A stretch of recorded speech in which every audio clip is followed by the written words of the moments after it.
భారత్లో స్టాక్ మార్కెట్ల పతనానికి కేంద్ర విధానాలే కారణమని కాంగ్రెస్ ఆరోపించింది. స్టాక్ మార్కెట్ల పతనంతో ఇన్వెస్టర్లు నష్టపోతున్నారని ఆరోపిస్తూ ఢిల్లీలో యూత్ కాంగ్రెస్ కార్యకర్తలు ఆందోళన చేపట్టారు. కేంద్రం దిష్టిబొమ్మను తగలబెట్టారు. భారత్లో స్టాక్ మార్కెట్ల పతనం కొనసాగుతుంది. అంతర్జాతీయ మార్కెట్ల ప్రభావం భారత్పై కూడా స్పష్టంగా కనబడుతుంది.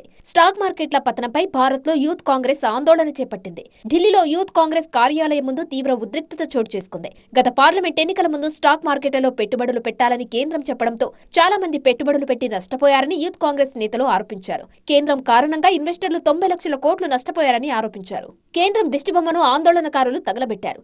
బ్యారికేడ్లు తొలగించి ముందుకు దూసుకెళ్లడానికి కాంగ్రెస్ కార్యకర్తలు ప్రయత్నించడంతో పోలీసులు అడ్డుకున్నారు.